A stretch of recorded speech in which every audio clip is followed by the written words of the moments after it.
আসসালামু আলাইকুম, সবাইকে স্বাগতম জানাচ্ছি টেক্সটাইল ফোকাস এবং ডেনিম ফোকাসের বিশেষ আয়োজন industry opinion powered by US cotton trust প্রোটোকলের তৃতীয় পর্বে। আজকে আমরা কথা বলবো 2021 সালে বাংলাদেশের টেক্সটাইল সেক্টর কেমন ছিল এবং 2022 সালে বাংলাদেশের টেক্সটাইল সেক্টর নিয়ে প্রত্যাশা এবং পরিকল্পনাগুলো নিয়ে। এবং আপনাদের সাথে আমি আছি Farzana Alam Piya, editorial assistant of Textile Focus and Denim Focus. Textile sector বাংলাদেশের অর্থনীতির মূল চালিকা শক্তি। বিগত 2 বছরে কোভিড-19 মহামারীর কারণে বাংলাদেশের টেক্সটাইল সেক্টর সম্মুখীন হয়েছে নানান উত্থান এবং পতনের। তারপরেও বর্তমানে বাংলাদেশের টেক্সটাইল সেক্টর একটি স্থিতিশীল পর্যায়ে এসেছে। আমরা নতুন কাজের অনেক অর্ডার লাভ করছি। চলুন শুনে আসি আমাদের টেক্সটাইল সেক্টরের এক্সপার্টাইজ এবং স্টেক হোল্ডারদের কাছ থেকে 2021 সাল কেমন ছিল বাংলাদেশ টেক্সটাইল সেক্টরের জন্য এবং 2022 সাল নিয়ে তাদের পরিকল্পনা এবং প্রত্যাশাগুলো।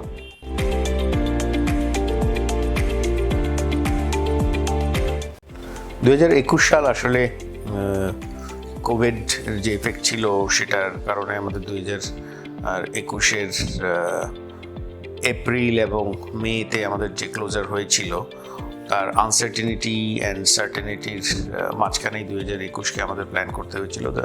সাপ্লাই চেনে একটা বিশাল চ্যালেঞ্জ ছিল, কন্টেনার ক্রাইসিস ছিল, পোর্ট ক্রাইসিস ছিল এবং কাস্টমারদের যে পিক সেটা আস্তে আস্তে অগাস্ট সেপ্টেম্বর নাগাদ চলে যায়। সো কাজেই এখানে আসলে 2021-এর যে ব্যালেন্স শিট সেটা যে খুব পজিটিভ তা কিন্তু না।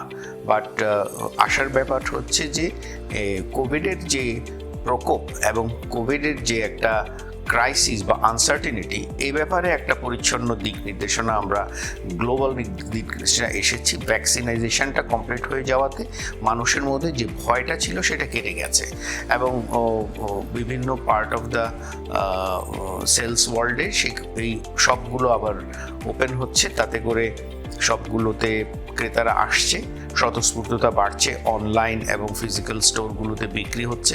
আমাদের কাস্টমাররাও আমাদের কাছ থেকে সেই রিফিলিং অ্যাটিটিউডে আবার প্রোডাক্ট কেনা শুরু করেছে। 2022-এর গতিতে যদি প্রবৃদ্ধি আপনারা দেখেন যে শুধুমাত্র ডিসেম্বরেই $4 বিলিয়ন আমরা এক্সপোর্ট করলাম। এই ইয়েটা আসলে 2020 এবং 21-এর যে রিফিলিংটা বন্ধ ছিল ওটারই এডিশনাল একটা পারচেস। সো 2022-কে দেখে যদি আবার কেউ মনে করেন যে 2023-24 সেটাও একই রকম হবে, তা কিন্তু না। সো 2022 ডেফিনেটলি আমাদের জন্য একটা opportunity year, but challenge is supply chain.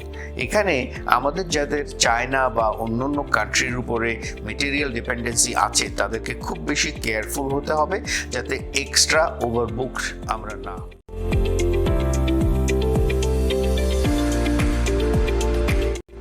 2021 সালে বাংলাদেশের টেক্সটাইল ইন্ডাস্ট্রির ক্ষেত্রে আমরা যে সমস্যাগুলো ফেস করেছি সেটা হলো সাপ্লাই চেনের একটা আনইন্টারাপ্টেড প্রবলেম। আমরা অন টাইম গুডসগুলো পাইনি।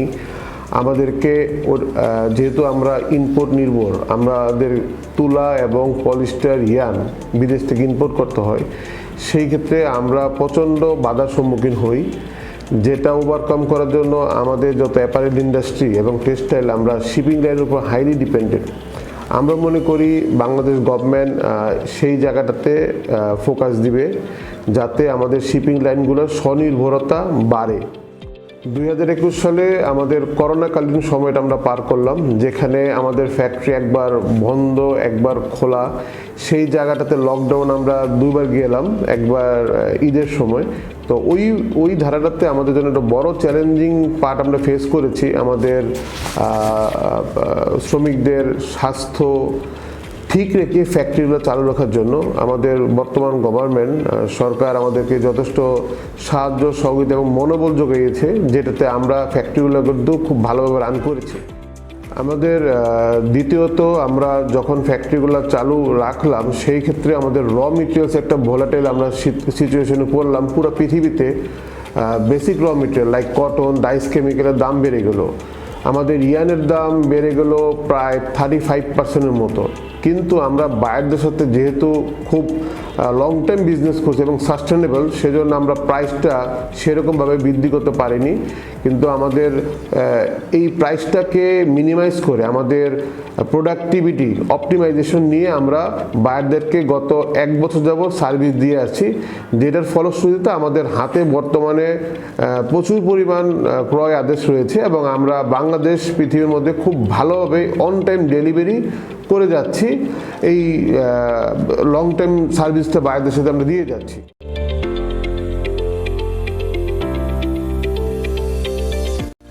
আসসালামু আলাইকুম। আমরা একটা নতুন বছরের শুরুর দ্বার প্রান্তে 2022 আমাদের শুরু হতে যাচ্ছে। তা আমরা 2021 কাটিয়ে আসলাম। তো 2021টি আমাদের যদিও একটু গার্মেন্টস সেক্টরের পক্ষ থেকে একটু স্লো স্টার্ট হয়েছিল from the perspective of selling and orders, কারণ কোভিডের ঠিক মাঝখানে ছিলাম, কোভিডের ঠিক এন্ড পয়েন্টে ছিলাম আমরা। কোভিডের এন্ড পয়েন্ট মানে vaccination was proliferating in all over the world. তো তখন আমাদের একটুখানি স্লো স্টার্ট হলেও বাই মার্চ এপ্রিল মে আস্তে আস্তে কিন্তু অর্ডার প্রচণ্ডভাবে পিক আপ করতে শুরু করে। অ্যান্ড এটা আমাদের বাংলাদেশে আরও প্রচুর পরিমাণে অর্ডার আসা শুরু করে আরও কয়েকটি কারণে। সেটি হলো ভিয়েতনাম এবং কম্বোডিয়াতে কোভিডের কারণে লকডাউন দেখা দেয়, কাজেই হঠাৎ করে ক্যাপাসিটির প্রচণ্ড ডিম্যান্ড হয়ে যায় এবং বাংলাদেশে সেই অর্ডারগুলো আসতে শুরু করে। এবং বাংলাদেশের capacity in garments is always excellent, এবং আমাদের ক্যাপাসিটি কিছু শাটডাউন হয়েছিল ডিউরিং কোভিড ইয়ার্স। সো সেই ক্যাপাসিটিগুলো আবার কাম ব্যাক করতে শুরু করে। সো আমরা অ্যাকচুয়ালি একটুখানি লেবার ক্রাইসিসে পড়ি বছরে, কিন্তু সেই লেবার ক্রাইসিসে আমরা মোটামুটি কাটিয়ে উঠতে সক্ষম হই। প্রচুর পরিমাণ অর্ডার আমাদের হাতে আসতে শুরু করে এবং আমরা এই অর্ডারগুলো আস্তে আস্তে এক্সিকিউট করতে সক্ষম হই। কিন্তু আপনারা জানেন যে একটি অর্ডার যখন আসে, এটার একটা সাইক্লিক, গার্মেন্টসের সাইক্লিক বিজনেস।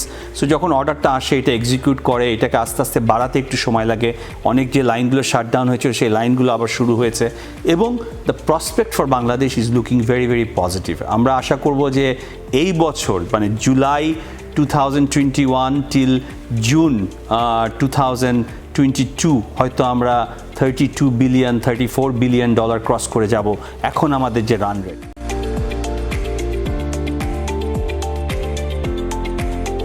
তো 21 সালে যেটা আমরা দেখলাম যে 21 সালে কিন্তু আমরা একটু আপডেট ছিলাম যে মানে এই ইন্ডাস্ট্রিটার মানে যখন একটা সমস্যা হয় ওখানে কিন্তু কিছু অপরচুনিটি তৈরি হয়। তো তৈরিটা হয় কেমনে, যেমন আমরা শাসা কিন্তু শুরু থেকেই আমাদের সবসময় ফোকাস থাকে যে upper end of the market, middle to upper end of the market, value added যে ফ্যাব্রিকগুলো আছে এগুলা আমরা ফোকাস করতাম। তো যখন এই করোনা ক্রাইসিস শুরু হলো তখন কিন্তু অনেকগুলো ব্র্যান্ড সমস্যায় পড়েছিল সোর্সিং নিয়ে, হ্যাঁ, ওই বেচার প্রাইস এগুলা। তো তখন উই সো অ্যান অপরচুনিটি যে টার্কির থেকে যে ফ্যাব্রিকগুলো সোর্স করতো ব্র্যান্ডরা, এটার উপর আমরা ফোকাস করেছিলাম। তো সেই ক্ষেত্রে আমি পার্সোনালি আমাদের কথা যদি বলি, আমাদের ব্যবসা টাচউড আমরা কিন্তু এখন মানে হায়ার এন্ড অফ দ্য মার্কেটে মানে যাচ্ছি, করছি অলরেডি। পাকিস্তানে আমরা ফ্যাব্রিক সাপ্লাই শুরু করেছি। তারপরে ওভারঅল দ্য ইয়ে ইজ পিকিং আপ। আর ডেনিমের একটা বিষয় আছে, যখনই আপনার ফাইন্যান্সিয়াল ক্রাইসিস থাকে অথবা কোনো মন্দা অথবা কিছু একটা হয়, এই ডেনিমের ডিমান্ড কিন্তু বেড়ে যায়, তখন এই ফর্মাল ওয়্যারের ডিমান্ড কমে যায়। অ্যান্ড ওয়েস্টার্ন ওয়ার্ল্ডে আমরা জানি যে অফিস ওয়্যারও denim is accepted now. So ওটার জন্য ডেনিমের উপর প্রভাব পড়েনি। অন্যদিকে আপনার চায়নাতে যে প্রোডাকশন যে প্রবলেমগুলো হচ্ছে, এই রেশনিং অফ ইলেকট্রিসিটি বললেন, ওটার জন্য কিন্তু বাংলাদেশে এটার একটা ডিমান্ড হঠাৎ করে সার্চ করেছে। তো আমরা দেখছি যে আপনি খোঁজে দেখতে পারবেন যে প্রায় সব ডেনিম মিলে কিন্তু এখন বুক টু ক্যাপাসিটি, অনেকে এখন এক্সপ্যানশনও যাচ্ছে। তো ওভারঅল আমি বলবো যে চ্যালেঞ্জ ছিল, কিন্তু চ্যালেঞ্জ থেকে আমরা বের হয়ে এখন কিন্তু সামনের দিকে যাচ্ছি।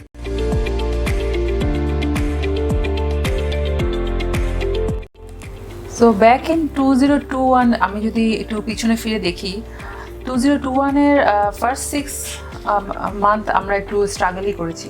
হ্যাঁ, আমাদের অর্ডারস কোভিডের কারণে পোস্টপন্ড হয়েছে, ক্যান্সেলেশনের পথে ছিল, বাট সেকেন্ড 6 মান্থ এগুলো সবই আমাদের আসলে রিকভার করে গেছে। অ্যান্ড কারণ বায়ার্স যারা পোস্টপোন করেছিল যে অর্ডারগুলো, তারাও সেগুলো রিইনস্টেট করেছে।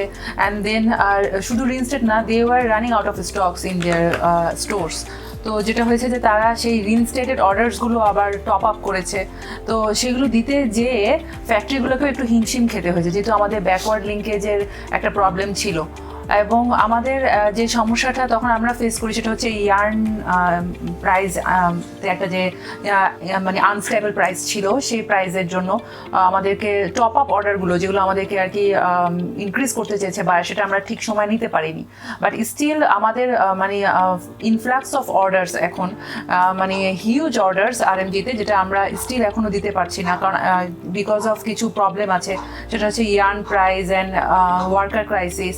তো 2021 ওয়াজ গুড, আমাদের টার্গেট হিট করেছে, আমরা মানে রিকভারও করে ফেলেছি আলহামদুলিল্লাহ। কিন্তু যে 2022 যেটা কামিং ইয়ার, সেটা আমাদের যদি ভালো করতে হয় একযোগে, দেন আমাদের এই ওয়ার্কার ক্রাইসিস অ্যান্ড আরও কিছু প্রবলেম আছে, যেমন ইয়ার্ন প্রাইস, হ্যাঁ, ব্যাকওয়ার্ড লিঙ্কেজটা, এগুলো নিয়ে আমাদেরকে ডেফিনেটলি বাংলাদেশের আরএনজি সেক্টরকে কাজ করতে হবে। বিজিএমইএ, বিকেএমইএ, প্রধানমন্ত্রীর সাথে বসে এই জিনিসগুলো ফিক্স করতে হবে।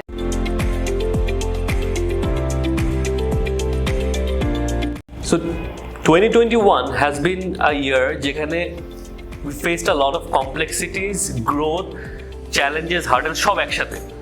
কোভিডের যে এফেক্টটা 2020-তে গেল, এরপরে 2021-এ যখন এন্ডের দিকে আবার অর্ডার ফ্লো আসা শুরু করলো, এখানে লজিস্টিক্সের সাপোর্ট অনেক দরকার হয়ে পড়লো। কন্টেনারের শর্টেজের কারণে অনেক একটা ম্যাসিভ প্রেশার চলে আসলো, লজিস্টিক প্রাইস হাইক হলো। সো বাট ওই দিক দিয়ে আবার অর্ডার ফ্লো আসতেছে, but then again yarn booking দেওয়া যাচ্ছিল না because of price hike, price predict করা যাচ্ছিল না। All together it was a very complex year. So looking back 2021-এ উই ক্যান সি যে আমাদের কোন কোন জায়গায়, মানে দের আর মাল্টিপল প্লেসেস আমাদের আরও সিম্পলিফাই করা উচিত, আমাদের অ্যাক্সেস টু ইনফরমেশন আরও ইনক্রিজ করা উচিত, অ্যান্ড আমাদের আরও একটু প্ল্যানভাবে আমাদের টোটাল ফ্যাশন সাপ্লাই চেইনটাকে সাজানো উচিত। সো মেজর চ্যালেঞ্জেস যদিগুলো আমি যেটা বললাম কিছু ফোকাস যদি করি, লজিস্টিক্সের চ্যালেঞ্জ আছে, সাপ্লাই চেইনের একটা চ্যালেঞ্জ আছে, যে লিড টাইম যেটা আমার অনেক ইনক্রিজ করে ফেলতেছে, আমার এফিসিয়েন্সি অনেক লুজ করে ফেলতেছে। ফ্যাক্টরিগুলো যখন এই যে আনইভেন ডিমান্ড, তারপরে হচ্ছে গিয়ে আবার ডিমান্ড হাইক হচ্ছে, ব্যাকলট হচ্ছে, ওইটাকে আবার ফিল করতে হচ্ছে। সো এই জায়গাগুলোতে ওদের টোটাল যে ওরা রান করতেছে অর্গানাইজেশন, ওদের operation, it has to be more process driven.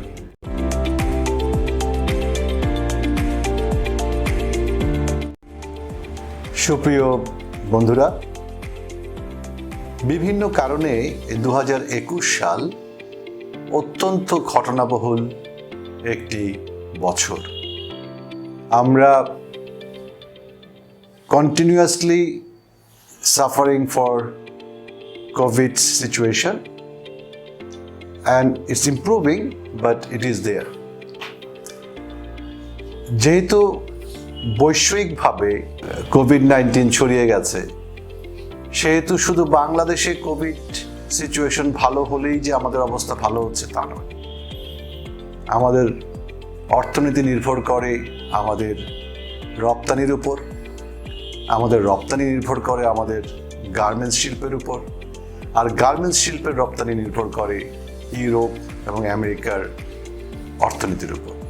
তো যখন ওই দেশগুলোতে, যাকে আমরা ওয়েস্টার্ন ওয়ার্ল্ড বলি, সেখানে কোভিড মাত্রা বাড়ে, লকডাউন হয়, তখন আমাদের এখানে কিন্তু তার একটা প্রভাব পড়ে, বিশেষ করে আরএমজি সেক্টরে, যেটা আমরা কিন্তু দেখতে পাচ্ছি। এই যে বিষয়টা নিয়ে আমাদের আরএমজি সেক্টর কিন্তু ভাবছে, এবং ফলশ্রুতিতে যেটা হয়েছে যে আমরা এর অল্টারনেটিভ কি সেটা করবার চেষ্টা করছি।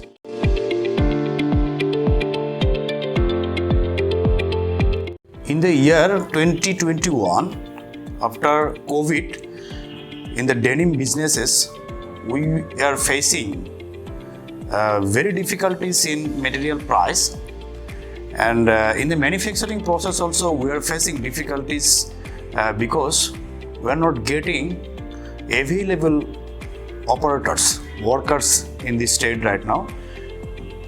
So material price and worker scarcity is now a big challenges in this manufacturing industry all over, especially in denim. The material price, just like as yarn, basically yarn is too much challenging now. Every day changing price, every day they are changing the price, supplier they are asking up charges, lot of things here doing, we don't know, because this fabric price is hiking. I think for shipping charges or transit time, everything is increased now. After COVID, manpower crisis in the port area, shipping area, this fuel cost is high now. A lot of things is increasing now. So this material price and worker scarcity is the main challenges is in the year 2021 to grow up this business in denim sector or non-denim, whatever it is. So in the year 2022, we are expecting this situation will be normal. আমরা এতক্ষণ শুনছিলাম বাংলাদেশের textile expertise এবং stake হোল্ডারদের কাছ থেকে 2022 সালে তাদের প্রত্যাশা এবং পরিকল্পনা নিয়ে। আমরা আশা করি 2022 সালে বাংলাদেশ এগিয়ে যাবে ভ্যালু এডিশন, প্রোডাক্ট ডাইভার্সিফিকেশন এবং গ্রিন ফ্যাক্টরির দিক থেকে, এবং বাংলাদেশের টেক্সটাইল সেক্টরের সফলতা ছাড়িয়ে যাবে সকল পরিকল্পনা এবং প্রত্যাশাগুলোকে। ধন্যবাদ এতক্ষণ পর্যন্ত আমাদের সাথেই থাকার জন্য। আপনাদের সাথে আবার দেখা হবে industry opinion powered by US cotton trust প্রোটোকলের নতুন কোনো এপিসোডে নতুন কোনো বিষয় নিয়ে। ততক্ষণ পর্যন্ত সুস্থ থাকুন, নিরাপদ থাকুন এবং টেক্সটাইল ফোকাস এবং ডেনিম ফোকাসের সঙ্গেই থাকুন। ধন্যবাদ।